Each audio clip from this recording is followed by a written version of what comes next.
ಇವತ್ತಾಗಿದೆ Monday. So ನಾನು night ಡಿನ್ನರ್ಗೆ ಇವತ್ತು ರಾಗಿ dosa prepare ಮಾಡ್ತಿದ್ದೆ. ಆ ರಾಗಿ ದೋಸೆ ರೆಸಿಪಿನ ನಿಮ್ಮ ಹತ್ರ ಶೇರ್ ಮಾಡ್ತಿದ್ದೀನಿ, ಬನ್ನಿ ನೋಡ್ಕೊಂಡು ಬನ್ನಿ. ನಾನು ಈ ಗ್ಲಾಸ್ ಮೆಷರ್ಮೆಂಟ್ ಅಲ್ಲಿ ನಿಮ್ಗೆ ತೋರಿಸ್ತಾ ಇದ್ದೀನಿ. ರಾಗಿ ಹಸಿಟ್ನ ಈ ಗ್ಲಾಸ್ ಅಲ್ಲಿ ನಾನು 2 ತಗೊಂಡಿದ್ದೀನಿ. ಎರಡು ಗ್ಲಾಸ್ ರಾಗಿ ಹಸಿಟ್ಟು, 1 ಗ್ಲಾಸ್ ಸಣ್ಣ ರವೆ, ಮತ್ತೆ ಅರ್ಧ ಗ್ಲಾಸ್ ಅಷ್ಟು ಅಕ್ಕಿ ಹಸಿಟ್ಟು, ಈ 3 ಹಾಕೊಂಡು ಇಲ್ಲಿ ರೆಡಿ ಮಾಡಿ ಇಟ್ಕೊಂಡಿದ್ದೀನಿ. ಸೊ 2 ಗ್ಲಾಸ್ ರಾಗಿ ಹಸಿಟ್ಟು, 1 ಗ್ಲಾಸ್ ಸಣ್ಣ ರವೆ, ಮತ್ತೆ ಅರ್ಧ ಗ್ಲಾಸ್ ಅಕ್ಕಿ ಹಸಿಟ್ಟು, ಇದಿಷ್ಟು ಹಾಕೊಂಡು ರೆಡಿ ಮಾಡಿ ಇಟ್ಟಿದ್ದೀನಿ. ಇವಾಗ ಇಲ್ಲಿ ನಾನು ಒಂದ್ ಸ್ವಲ್ಪ ಕೊತ್ತಂಬರಿ ಹಾಕೊಳ್ತಿದ್ದೀನಿ, 3 ಹಸಿಮೆಣಸಿನ್ಕಾಯಿ ಹಾಕೊಳ್ತಿದ್ದೀನಿ, 1 ಕ್ಯಾರೆಟ್ ತುರ್ದಿಟ್ಕೊಂಡಿರೋದು ಹಾಕೊಳ್ತಿದ್ದೀನಿ. ಆಮೇಲೆ 1 ದಪ್ಪ ಈರುಳ್ಳಿ ತುಂಬಾ ಸಣ್ಣದಾಗಿ ಹೆಚ್ಕೊಂಡು ಅದನ್ನು ಮಿಕ್ಸ್ ಮಾಡ್ಕೊಳ್ತಿದ್ದೀನಿ.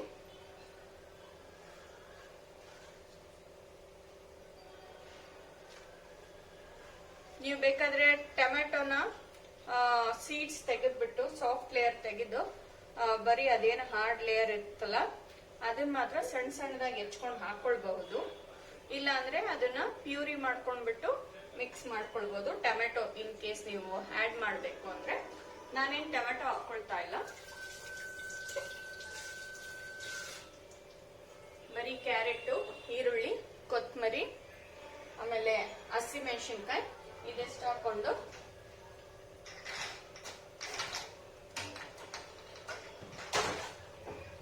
ಸಾಲ್ಟ್ ಹಾಕೊಳ್ತಿದ್ದೀನಿ ಟೇಸ್ಟ್ಗೆ. ನೀವು ಬೇಕಾದ್ರೆ ಜೀರಿಗೆನೂ ಹಾಕೊಳ್ಬಹುದು.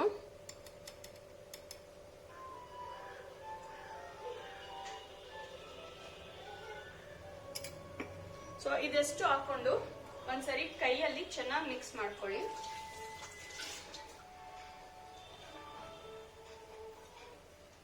ಕೈಯಲ್ಲೇ ಮಿಕ್ಸ್ ಮಾಡಿ, ಚೆನ್ನಾಗಿ ಮಿಕ್ಸ್ ಆಗ್ಬೇಕು. ಅದುವರೆಗೂ ನೀಟಾಗಿ ಎಲ್ಲ ಕಡೆ ಈ ತರ ಮಿಕ್ಸ್ ಮಾಡ್ಕೋಬೇಕು. ನೋಡಿ, ಈ ತರ ಕೈಯಲ್ಲಿ ಮಿಕ್ಸ್ ಮಾಡ್ಬೇಕು. ಕಾಣಿಸ್ತದೆ ಅಲ್ಲ?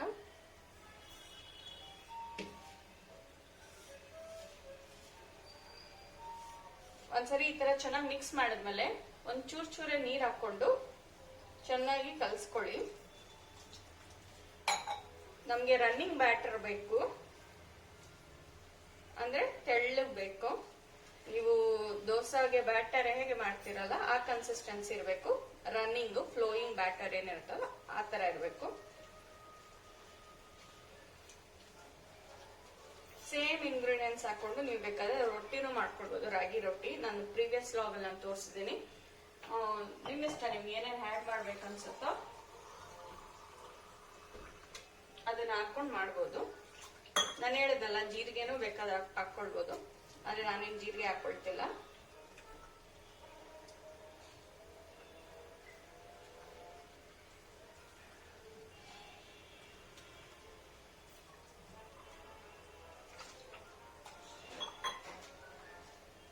ರನ್ನಿಂಗ್ ಕನ್ಸಿಸ್ಟೆನ್ಸಿ ಇರಬೇಕು.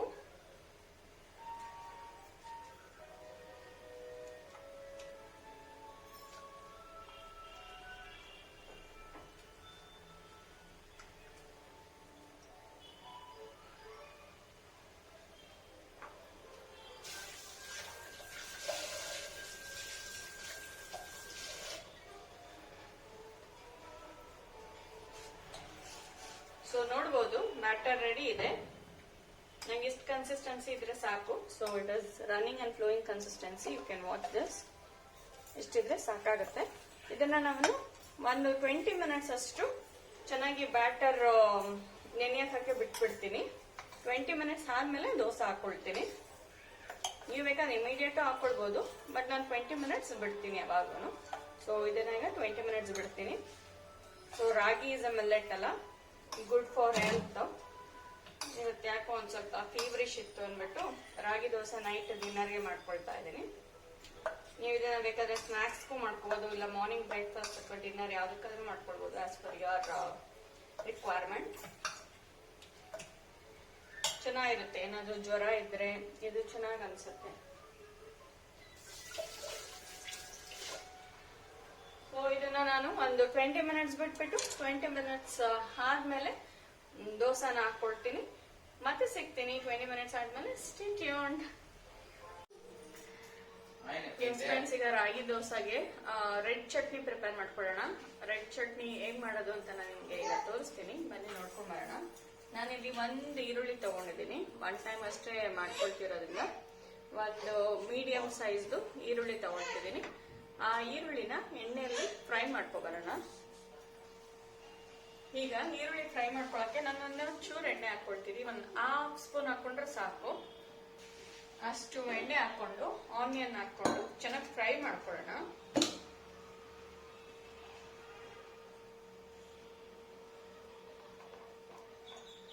ನಿಮ್ಗೇನಾದ್ರೂ ಶೀತ ಆಗಿದೆ, ಊಟ ಸೇರ್ತಿಲ್ಲ ಅಂದ್ರೆ ಈ ಚಟ್ನಿನ ರೊಟ್ಟಿ ಆಗಿರ್ಬೋದು, ದೋಸೆ ಆಗಿರ್ಬೋದು, ಅದ್ರ ಜೊತೆ ಮಾಡ್ಕೊಂಡು ತಿಂದ್ರೆ ತುಂಬಾ ಅಂದ್ರೆ ತುಂಬಾ ಚೆನ್ನಾಗಿರುತ್ತೆ. ಒಂದ್ಸರಿ ಟ್ರೈ ಮಾಡಿ. ನಾಲ್ಗೆಗೆ ಟೇಸ್ಟ್ ಬರ್ತಿರಲ್ವಲ್ಲ ಶೀತ ಆದಾಗ, ಇದನ್ನ ತಿಂದ್ರೆ ಖಾರ ಖಾರ ಹುಳಿ ಹುಳಿ ತರ ಚೆನ್ನಾಗಿರುತ್ತೆ.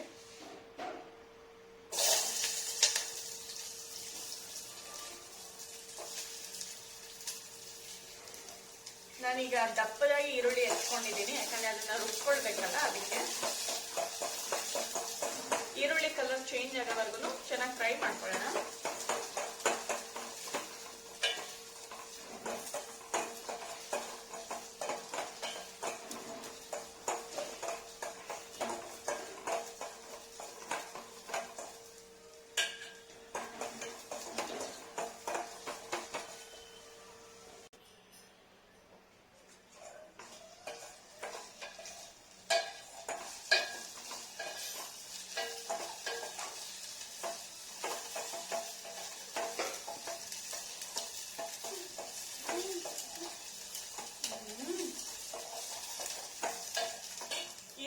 ಚೆನ್ನಾಗಿ ಕಲರ್ ಚೇಂಜ್ ಆಗೋವರೆಗೂ ಎಣ್ಣೆಲಿ ಫ್ರೈ ಮಾಡ್ಕೊಂಡ್ಮೇಲೆ ನಾನು ಇದಕ್ಕೆ ಅರ್ಧ ಬೆಳ್ಳುಳ್ಳಿನ ಸಿಪ್ಪೆ ತೆಕ್ಕೊಂಡು ಅರ್ಧಕ್ಕಿಂತ ಒಂಚೂರು ಕಡಿಮೆ ಬೆಳ್ಳುಳ್ಳಿನ ಹಾಕೊಳ್ತಾ ಇದ್ದೀನಿ.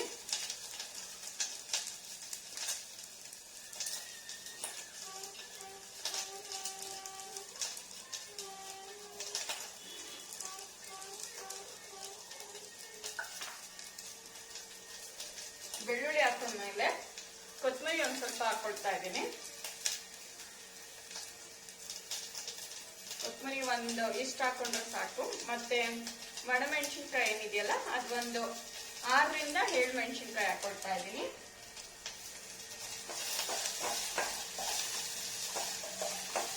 ಎಲ್ಲಾನು ಹಾಕೊಂಡು ಚೆನ್ನಾಗಿ ಫ್ರೈ ಮಾಡ್ಕೊಳ್ಳೋಣ. ಇದು ಹಾಕಿದ್ಮೇಲೆ ಜೀರಿಗೆ ಹಾಕೊಳ್ತಾ ಇದ್ದೀನಿ.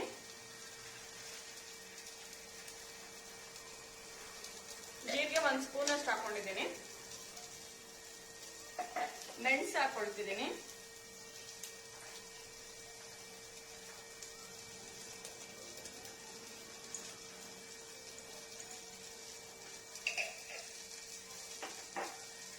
ಆಮೇಲೆ ಇಷ್ಟು ಹುಣಸೆಹಣ್ಣು ಹಾಕೊಳ್ತಿದ್ದೀನಿ. ಒಂದು ಚಿಕ್ಕ ಲೆಮನ್ಗಿಂತ ಕಡಿಮೆ ಸೈಜಲ್ಲಿ ಹುಣಸೆಹಣ್ಣು ಹಾಕೊಂಡು ಎಲ್ಲಾನು ಸೇರಿಸಿ ಫ್ರೈ ಮಾಡ್ಕೊಳ್ತಿದ್ದೀನಿ. ನೀವು ಮೆಣಸು ಹಾಕೋದ್ರಿಂದ ಒಣಗಿರೋ ಮೆಣಸಿನ್ಕಾಯಿ ನೋಡಿ ಹಾಕೊಳ್ಳಿ, 2 ಖಾರ ಜಾಸ್ತಿ ಆಗ್ಬಿಡುತ್ತೆ. ಜೀರಿಗೆ, ಬೆಳ್ಳುಳ್ಳಿ ಇವೆಲ್ಲ ಮತ್ತೆ ಮೆಣಸು ಇವೆಲ್ಲ ಶೀತಕ್ಕೆ ತುಂಬಾ ಒಳ್ಳೇದು, ಶೀತ ಕಡಿಮೆ ಮಾಡುತ್ತೆ.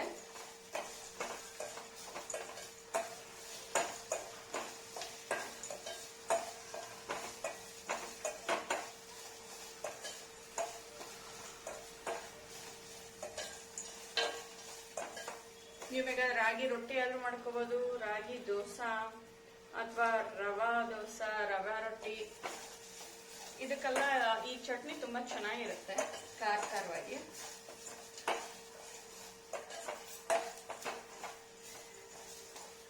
ಈಗ ಇದು ಫ್ರೈ ಆಗಿದೆ, ಒಂದ್ ಸ್ವಲ್ಪ ಹಾರಕ್ ಬಿಡೋಣ. ಆದ್ಮೇಲೆ ಸ್ವಲ್ಪ ಕಾಯಿ, ಇಷ್ಟು ಕಾಯಿ ಎತ್ಕೊಂಡ್ರೆ ಸಾಕು. ನೋಡ್ಬೋದು, ನಾನೊಂದು ಇಡಿಯಷ್ಟು ಕಾಯಿ ಎತ್ಕೊಂಡಿದ್ದೀನಿ. ಇಷ್ಟು ಕಾಯಿ ಹಾಕೊಂಡು ನಾನು ಏನ್ ಫ್ರೈ ಮಾಡ್ಕೊಂಡಿದ್ದೀನಲ್ಲ ಐಟಮ್ಸ್ ಎಲ್ಲ ಮಿಕ್ಸ್ ಮಾಡಿ ರುಬ್ಕೊಂಡ್ ಬರೋಣ.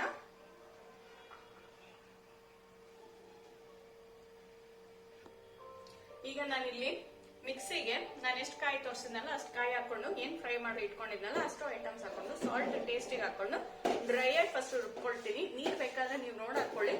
ನಾನು ನೀರು ನೋಡ್ತೀನಿ, ನೀರ್ ಬೇಕಾದ್ರೆ ಹಾಕೊಳ್ತೀನಿ, ಇಲ್ಲ ಅಂದ್ರೆ ಇಲ್ಲ. ನೀರ್ ಹಾಕಿಲ್ಲ ಅಂದ್ರೆ ಒಂದ್ ಸ್ವಲ್ಪ ದಿನ ಇಟ್ಕೊಂಡು ತಿನ್ಬೋದು ನೀವು. ನೀರ್ ಹಾಕ್ಬಿಟ್ರೆ ಜಾಸ್ತಿ ದಿನ ಬರಲ್ಲ. ನೋಡ್ತೀನಿ ನಾನು. ಈಗ ಗ್ರೈಂಡ್ ಮಾಡ್ಕೊಂಡ್ ಬರೋಣ. ಇಲ್ಲಿ ನೋಡ್ಬೋದು ರೆಡ್ ಚಟ್ನಿ ರೆಡಿ ಇದೆ. ಇದನ್ನ ಬೇಕಾದ್ರೆ ನೀವು ಸ್ವಲ್ಪ ತೀರಾ ಖಾರ ತಿನ್ನಲ್ಲ ಅನ್ನೋರು ಒಂದ್ ಸ್ವಲ್ಪ ಬೆಲ್ಲನ ಆಡ್ ಮಾಡ್ಕೊಳ್ಬಹುದು. ಸಕ್ಕರೆ ಅಥವಾ ಬೆಲ್ಲನೇ ಚೆನ್ನಾಗಿರುತ್ತೆ. ಸೊ ಸ್ವಲ್ಪ ಬೆಲ್ಲ ಆಡ್ ಮಾಡ್ಕೊಂಡ್ರೆ ನಿಮ್ಗೆ ಉಪ್ಪು, ಖಾರ, ಹುಳಿ, ಸ್ವೀಟ್ ಎಲ್ಲ ಇರುತ್ತೆ. ನಂಗೆ ಹೇಳೋದಂಗೆ ನಂಗೆ ಸ್ವೀಟ್ಸ್ ಅಷ್ಟು ಇಷ್ಟ ಆಗಲ್ಲ, ಅದಕ್ಕೆ ಉಪ್ಪು, ಖಾರ, ಹುಳಿ ಅಷ್ಟೇ ಮಾಡ್ಕೊಂಡಿದ್ದೀನಿ. ತುಂಬಾ ಚೆನ್ನಾಗಿರುತ್ತೆ. ಶೀತ ಇದ್ದವ್ರಿಗೆ, ಟೇಸ್ಟ್ ನಾಲ್ಗೆ ಬರ್ತಿಲ್ಲ ಅನ್ನೋರು ಇದನ್ನ ಮಾಡ್ಕೊಂಡು ತಿನ್ನಿ. ಇದನ್ನ ನೀವು ಬೇಕಾದ್ರೆ ಅನ್ನದ ಜೊತೆಲೂ ಮಿಕ್ಸ್ ಮಾಡ್ಕೊಂಡು ತಿನ್ಬೋದು, ಇಲ್ಲಾಂದ್ರೆ ರೊಟ್ಟಿ, ದೋಸೆಗಳು ಇದ್ರ ಜೊತೆ ಅಥವಾ ಚಪಾತಿ ಇದ್ರ ಜೊತೆ ಮಾಡ್ಕೊಂಡು ತಿಂದ್ರೆ ತುಂಬಾ ಚೆನ್ನಾಗಿ ಅನ್ಸುತ್ತೆ. ಬನ್ನಿ ರಾಗಿ ದೋಸೆ ಮಾಡೋಣ. ಲೇಟ್ ಆಗ್ಬಿಟ್ಟಿದೆ. ಇನ್ನ ರಾಗಿ ದೋಸೆಗೆ ಬ್ಯಾಟರ್ ರೆಡಿ ಇದೆ ಅಲ್ಲ, ನಾನು ತೋರಿಸಿದ್ನಲ್ಲ ಫ್ಲೋಯಿಂಗ್ ಬ್ಯಾಟರ್ ಪ್ರಿಪೇರ್ ಮಾಡಿ ಇಟ್ಕೊಂಡಿದ್ದೆ. ಸೊ ಇಲ್ಲಿ ತವಾ ಇಟ್ಟಿದ್ದೀನಿ ದೋಸೆ ಹಾಕೊಳ್ಳಕ್ಕೆ. ಲೇಟ್ ಆಗುತ್ತೆ ಇವತ್ತು. ನನ್ನ ಮಗನ ಊಟ ಆಯ್ತು, ಇನ್ನು ನಾನು ಊಟ ಮಾಡಿಸ್ಬಿಟ್ಟು ಇವಾಗ ಬಂದಿದ್ದೇನೆ. ಆಲ್ರೆಡಿ 9:15 ಆಗ್ಬಿಟ್ಟಿದೆ. ಈಗ ದೋಸೆ ಹಾಕೊಂಡು ಬೇಗ ಬೇಗ ತಿನ್ಬಿಡ್ಬೇಕು. ಟ್ಯಾಬ್ಲೆಟ್ ಬೇರೆ ತಗೊಂಡಿದ್ದೀನಿ. ಸ್ವಲ್ಪ ಶೀತದ್ದು ಕಾಫ್ದೆಲ್ಲ ಟ್ಯಾಬ್ಲೆಟ್ಸ್ ತಗೊಂಡೆ ಸ್ವಲ್ಪ ಡ್ರೌಸಿನೆಸ್ ಅನಿಸ್ತಾ ಇರುತ್ತೆ, ಅಂದ್ರೆ ಡಿಸಿನೆಸ್, ನಿದ್ದೆ ಬರ್ಸ್ತಾ ಇರುತ್ತೆ. ಸೊ ಬೇಗ ತಗೊಂಡು ನನ್ನ ಹಸ್ಬೆಂಡ್ಗೂ ಊಟ ಕೊಟ್ಟು ನಾನು ಊಟ ಮಾಡಿ ಕಿಚನ್ ಎಲ್ಲ ಕ್ಲೀನ್ ಮಾಡಿ ವೆಸಲ್ಸ್ ಎಲ್ಲ ಕ್ಲೀನ್ ಮಾಡಿ ಮಲ್ಬಿಡ್ಬೇಕು. ಎಷ್ಟೊತ್ತಾಗತ್ತೋ ಗೊತ್ತಿಲ್ಲ. ಸೊ ನಮ್ಮ ಅಕ್ಕ ಎಲ್ಲ ಊರಿಂದ ಬಂದಿದ್ರಲ್ಲ, ಇವತ್ತೆಲ್ಲರೂ ವಾಪಸ್ ಹೊರಟಿದ್ದಾರೆ. ಅದೊಂದು ಸ್ವಲ್ಪ ಬೇಜಾರು, ಹೋಗ್ಲಿಲ್ಲ ನೋಡಕ್ಕೆ. ತುಂಬಾ ಬಾಡಿ ಪೇನ್ ಇತ್ತು ಅಂತ ಹೀಗೆ ಹೋದ್ರು. ನೋಡ ಇಲ್ಲಿ ತವಾ ಬಿಸಿ ಆಗ್ತಿದೆ. ನಮ್ದು ಟ್ಯಾಪ್ ಬೇರೆ ಹಾಳಾಗ್ಬಿಟ್ಟಿದೆ. ಹೆಂಗೆ ಸೌಂಡ್ ಬರ್ತಿದೆ ಅಂದ್ರೆ ನನಗೆ ಎಷ್ಟು ಇರಿಟೇಟ್ ಆಗ್ತಿದೆ ಅಂದ್ರೆ ತಲೆನೋವಲ್ಲಿ ಅದೊಂಥರ ಗುಯ್ ಅಂತ ಸೌಂಡ್ ಬರ್ತಿದೆ. ಈ ಕೆಲ್ಸದ ಕೈಲಿ ಏನೇ ಕೊಟ್ಟರು ಹಾಳಾಗ್ಬಿಡುತ್ತೆ ಅನ್ನೋದಕ್ಕಿದೆ ರೀಸನ್. ತುಂಬಾ ಜೋರಾಗಿ ಬಿಡ್ತಾರೆ, ಎಷ್ಟೇ ಹೇಳಿದ್ರು ಇದು ಮಾಡಲ್ಲ. ತುಂಬಾ ನಾಯ್ಸ್ ಬರ್ತಿದೆ, ನಿಮ್ಗೆ ಬ್ಯಾಕ್ ಗ್ರೌಂಡ್ ಅಲ್ಲಿ ಕೇಳಿಸ್ತಿರ್ಬೋದು. ಫಸ್ಟ್ ನಾನು ತವಾಗೆ ಎಣ್ಣೆ ಹಾಕೊಳ್ತಿದ್ದೇನೆ. ಆಕ್ಚುಲಿ ನಾವು ತಲಕಾಡಿಗೆಲ್ಲ ಹೋಗಿದ್ವಲ್ಲ, ಆ ತಲಕಾಡಿಗೆ ಹೋದಾಗ ಸ್ವಲ್ಪ ನೀರ್ ವೇರಿಯೇಷನ್ ಆಗೋಯ್ತು. ನಮ್ ಡ್ಯಾಡಿ ಊರಲ್ಲಿ ಏನಿಲ್ಲ, ನಮ್ ಡ್ಯಾಡಿ ಊರಲ್ಲಿ ನಾವು ಬಿಸ್ಲರಿ ವಾಟರ್ ಯೂಸ್ ಮಾಡಿದ್ವಿ.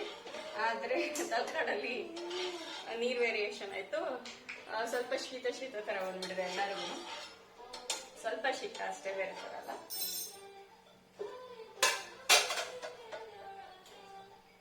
ಸೊ ಈ ತರ ತವಾಗೆ ಎಣ್ಣೆ ಹಾಕೊಂಡಿದ್ದೀನಿ. ನಾನು ಬ್ಯಾಟರ್ ಇಟ್ಟಿನಲ್ಲ, 20 ಮಿನಿಟ್ಸ್ ಅಷ್ಟು ಬಿಟ್ರೆ ಸಾಕು.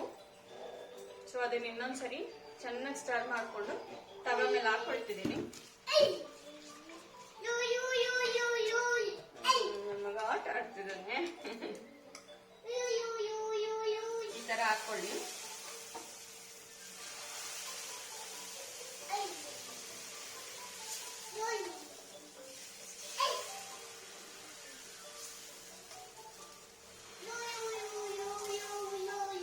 ನೀವು ದೋಸೆ ತರ ಹಿಂಗೆ ಹಾಕ್ಬಿಟ್ಟು ಮಧ್ಯದಲ್ಲಿ ಎಳ್ಕೊಳ್ಳೋಣ ಆ ತರ ಆಗಲ್ಲ.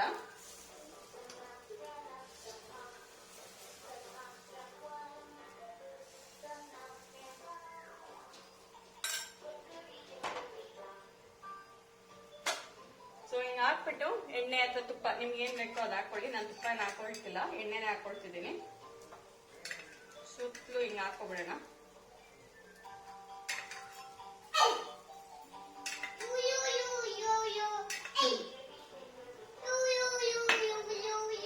ನೆನ್ನೆ ಇವನ್ ಅಕ್ಕಂದಿರೆಲ್ಲ ಬಂದಿದ್ರು. ನನ್ನ ಅಕ್ಕನ ಮಕ್ಕಳೆಲ್ಲರೂ ಚೆನ್ನಾಗಿ ಆಟ ಆಡ್ತಾ ಇವತ್ತೆಲ್ಲರೂ ಹೊರಟಿದ್ದಾರೆ. ಪಾಪ ಅವನು ಒಬ್ಬನೇ ಇದ್ದಾನೆ, ನನಗೂ ಬೇಜಾರು.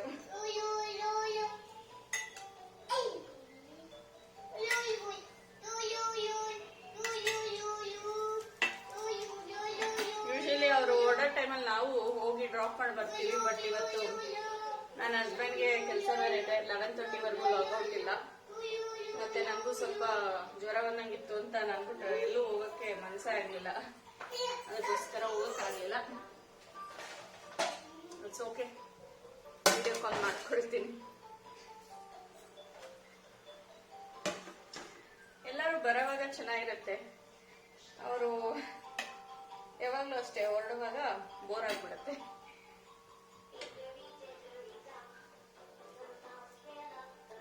ಚೆನ್ನಾಗಿ ಈ ತರ ಫ್ರೈ ಮಾಡಕ್ ಬಿಡೋಣ.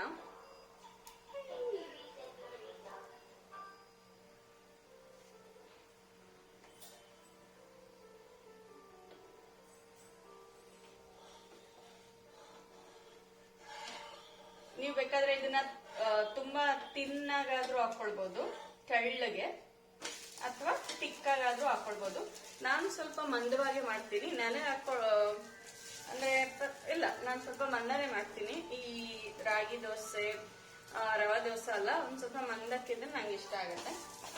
ನನ್ನ ಹಸ್ಬೆಂಡ್ಗೆ ಹೆಂಗಿದ್ರು ಪರವಾಗಿಲ್ಲ, ತಿಂತಾರೆ ಪಾಪ.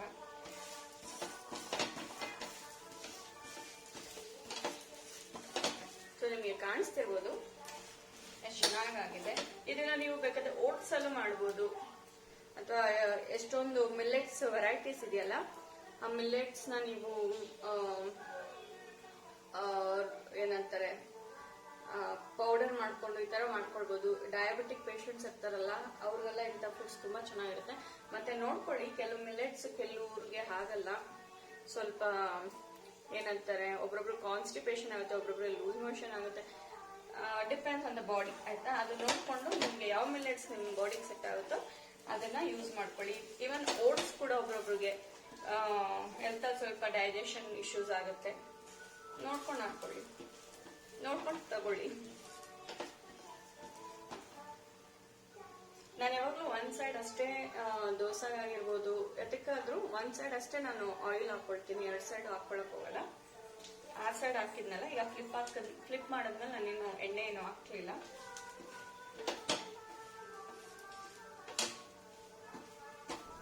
ಯಾವುದೇ ಹಸಿಟ್ಟಾದ್ರೂ ಗಂಡ್ಮಕ್ಳು ಕೊಡ್ಬೇಕಾದ್ರೆ ಚೆನ್ನಾಗಿ ಕುಕ್ ಮಾಡ್ಕೊಡಿ, ಇಲ್ಲ ಅಂದ್ರೆ ಅವ್ರಿಗೆ ಹೊಟ್ಟೆ ನೋಯ್ತಾ ಬರುತ್ತೆ ಅಂತಾರೆ. ಗಂಡ್ಮಕ್ಳೆಲ್ಲ ಎಲ್ಲರಿಗೂ ಅಷ್ಟೇನೆ, ಬಟ್ ಗಂಡ್ಮಕ್ಳು ಅಂತ ಯೂಶಲಿ ದೇ ಸೇ ಇಟ್. ಯಾಕಂದ್ರೆ ಅವ್ರಿಗೆ ಹೆಣ್ಮಕ್ಳನ್ನೇ ಕಂಪೇರ್ ಮಾಡಿದ್ರೆ ಗಂಡ್ಮಕ್ಳಿಗೆ ಎಲ್ಲದಲ್ಲೂ ಡೆಲಿಕೇಟ್ ಅಂತಾರೆ, ಎಲ್ಲ ವಿಷಯದಲ್ಲೂ. ಅದಕ್ಕೋಸ್ಕರ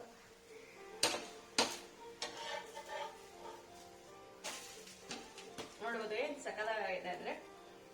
ಸ್ವಲ್ಪ ಮಂದಕ್ಕೆ ಹಾಕಿದ್ರೆ ನಿಮ್ಗೆ ರಾಗಿ ರೊಟ್ಟಿ ತರನೂ ಕಾಣಿಸುತ್ತೆ, ತೆಳ್ಳಗಾಗಿರ್ಕಂದ್ರೆ ರಾಗಿ ದೋಸೆ ತರನೂ ಕಾಣಿಸುತ್ತೆ. ನಿಮ್ಗೆ ಯಾವ್ದು ಬೇಕಲ್ವಾ ಅದ್ ನೋಡ್ ಮಾಡ್ಕೊಳ್ಳಿ.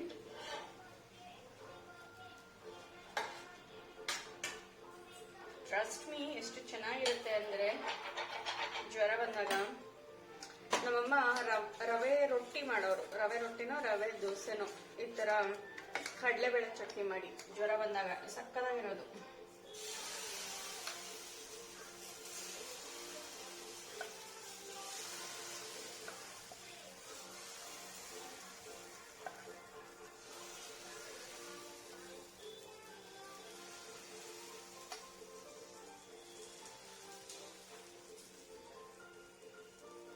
ಊಟ ಸೇರ್ತಿಲ್ಲ ಅಂದಾಗ ಈ ತರದೆಲ್ಲ ಮಾಡಿ ತಿಂದ್ರೆ, ತೀರಾ ಮಸಾಲೆ ತಿಂದಿರ್ತೀವಲ್ಲ, ಆಗ ಈ ತರದೆಲ್ಲ ಏನಾದ್ರೂ ತಿಂದ್ರೆ ನಾಲ್ಗೆಗೆ ಎಷ್ಟು ಚೆನ್ನಾಗಿ ಅನ್ಸುತ್ತೆ ಅಂದ್ರೆ ಸಕಲಾಗಿರುತ್ತೆ.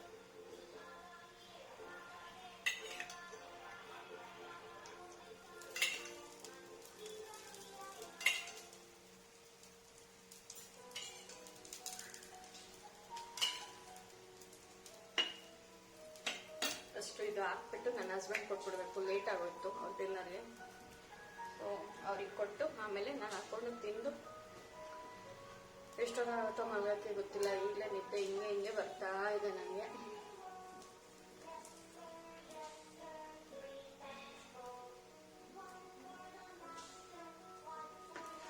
ನೋಡ್ಬೋದು ಹತ್ರದಿಂದ ಎಷ್ಟು ಚೆನ್ನಾಗಿ ಬಂದಿದೆ ಅಂದ್ರೆ. ಸೊ ನಾನು ಈ ಸಲ ಕ್ಯಾರೆಟ್, ಈರುಳ್ಳಿ, ಕೊತ್ತಂಬರಿ, ಆಮೇಲೆ ಮೆಣಸಿನ್ಕಾಯಿ ಎಲ್ಲ ಹಾಕಿ ಸಕಲಾಗಿರುತ್ತೆ. ಈಗ ಸಿ ಎಷ್ಟು ಸಾಫ್ಟ್ ಆಗಿ ಕ್ರಿಸ್ಪಿಯಾಗಿ ಚೆನ್ನಾಗಿ ಬಂದಿರುತ್ತೆ. ಇದು ನೀವೇನ್ ಪ್ರಪೋರ್ಷನೇಟ್ ಆಗ್ತಿರಲ್ಲ ಅದ್ರ ಮೇಲೆ, ಈ ರಾಗಿ ಹಸಿಟ್ಟು, ಸಣ್ಣ ರವೆ, ಅಕ್ಕಿ ಹಸಿಟ್ಟು ಎಲ್ಲಾನು ಈಗ ನೀವು 1 ಗ್ಲಾಸ್ ಫಾರ್ ಎಕ್ಸಾಂಪಲ್ ಆಯ್ತಾ, ಎಲ್ಲ 2 ಗ್ಲಾಸ್ ರಾಗಿ ಹಸಿಟ್ಟಿಗೆ 1 ಗ್ಲಾಸ್ ರವಾ, ಅರ್ಧ ಗ್ಲಾಸ್ ಅಷ್ಟು ಅಕ್ಕಿ ಹಸಿಟ್ಟು ಈ ತರ ಹಾಕೊಂಡ್ರೆ ಪ್ರಪೋರ್ಷನೇಟ್ ಕರೆಕ್ಟ್ ಆಗಿದ್ರೆ ಚೆನ್ನಾಗಿ ಬರುತ್ತೆ, ಚೆನ್ನಾಗಿ ಎದೊಳುತ್ತೆ, ತಿನ್ನಕ್ಕೂ ತುಂಬಾ ಚೆನ್ನಾಗಿ ಅನ್ಸುತ್ತೆ.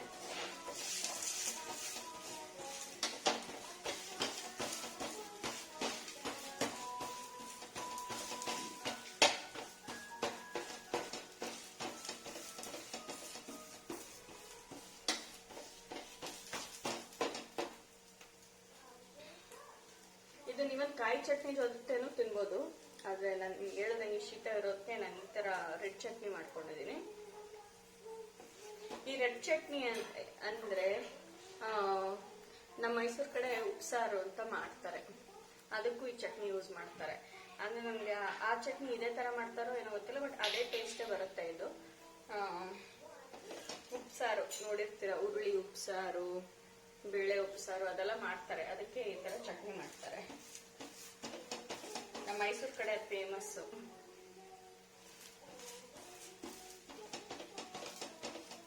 ನಮ್ಮ ಡ್ಯಾಡಿಗಂತೂ ತುಂಬಾ ಇಷ್ಟ ಉಪ್ಸಾರು ಮತ್ತೆ ಖಾರ ಚಟ್ನಿ, ಮುದ್ದೆ ಜೊತೆಲಿ ಚೆನ್ನಾಗಿರುತ್ತೆ. ಅದು ಅಷ್ಟೇ ಶೀತದ ಟೈಮಲ್ಲಿ ತಿಂದ್ರೆ ಎಷ್ಟು ಚೆನ್ನಾಗಿರುತ್ತೆ ಅಂದ್ರೆ ಸೂಪರ್.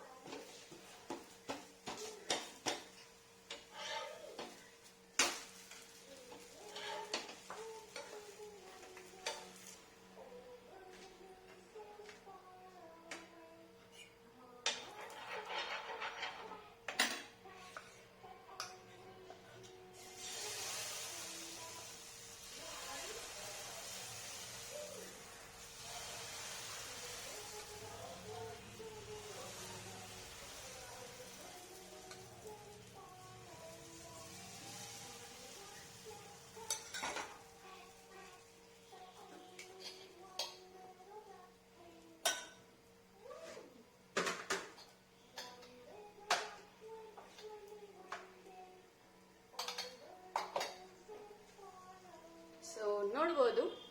ಸೊ ಯಮ್ಮಿ ಅಲ್ಲ, ತುಂಬಾ ಚೆನ್ನಾಗಿರುತ್ತೆ ಕೂಡ, ಟ್ರಸ್ಟ್ ಮೀ ತುಂಬಾ ಚೆನ್ನಾಗಿರುತ್ತೆ. ನೀವು ನಿಮ್ಮ ಮನೇಲಿ ಮಾಡಿ ನೋಡಿ ತಿನ್ನಿ, ಹೇಗಿತ್ತು ಅಂತ ಕಾಮೆಂಟ್ ಸೆಕ್ಷನ್ ಅಲ್ಲಿ ಹಾಕೊಂಡು ನಮ್ಗೆ ಮರಿಬೇಡಿ.